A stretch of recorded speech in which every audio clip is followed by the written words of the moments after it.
Well, hello, Ladygrove Park Primary School. I hope you're well and a rather belated Happy New Year to you.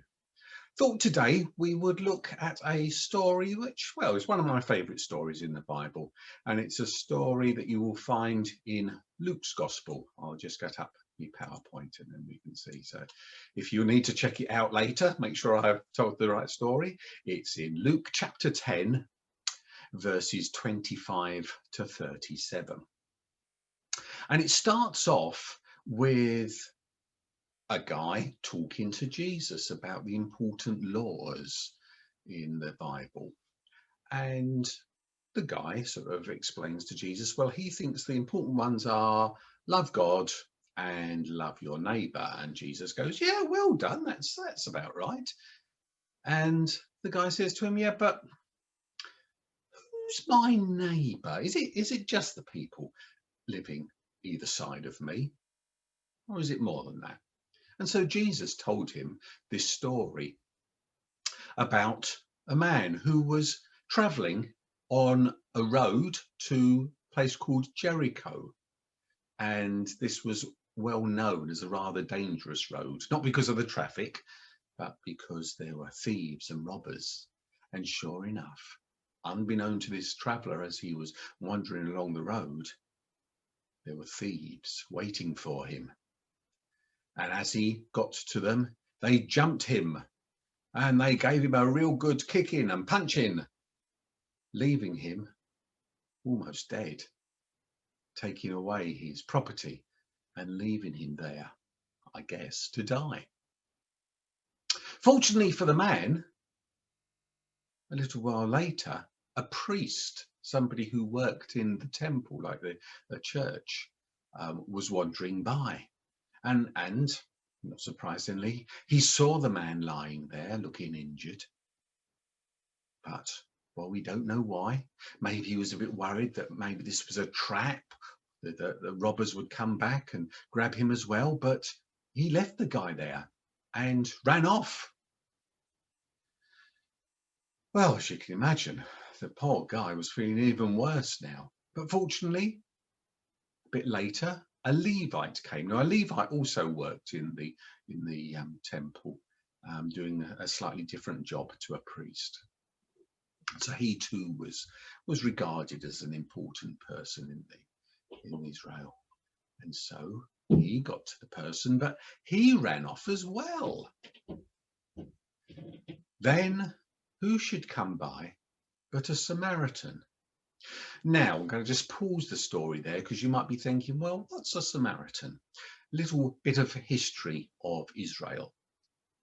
Israel is the land that Israelites believed God had given them. You can see it included, you can see my little cursor, it included Galilee, Samaria and Judea originally. All that was classed as Israel.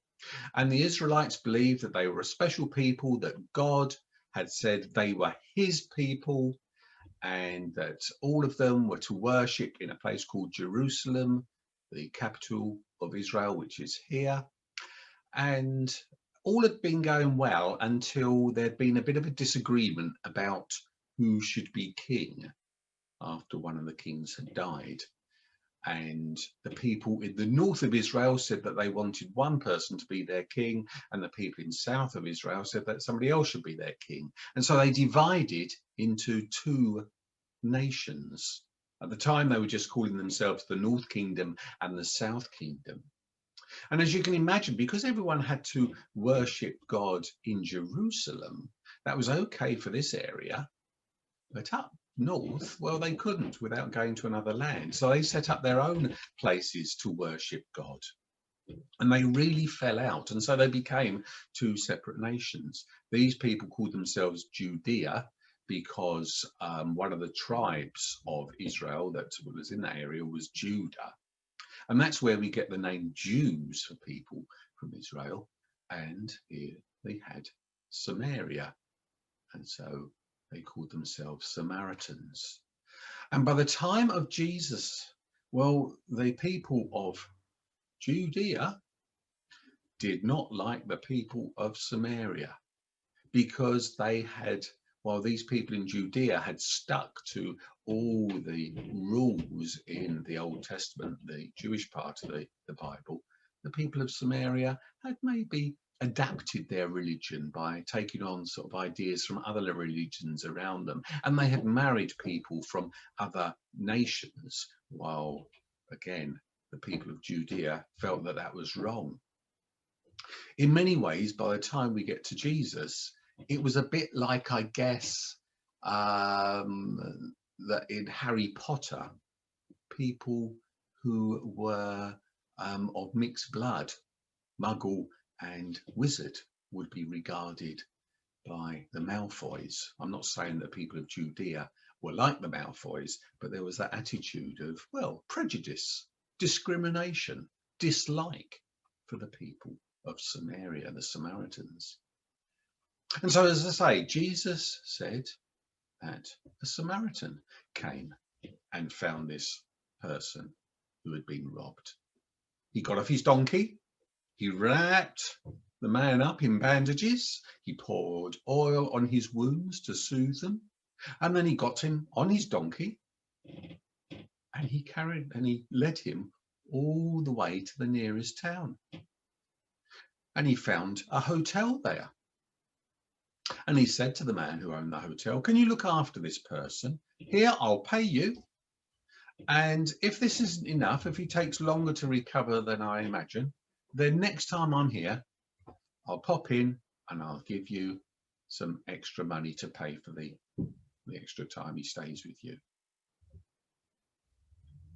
And so Jesus turned round to the guy who had originally asked him the question and said, "Okay, in that story, who would you say was the good neighbor? Was it the priest? Was it the Levite? Or was it the Samaritan?" And of course, I'm sure we can all answer that question. The guy said to Jesus, "Well, I guess it was the Samaritan." And so Jesus said, "And that's how you are meant to be." So when you think about it, Jesus could have quite easily, it was just a story he made up. It wasn't actually something that happened. But he chose a Samaritan, somebody that this guy that had asked him the question would look down upon. And so really he was just showing us how far we ought to be kind and supportive of one another.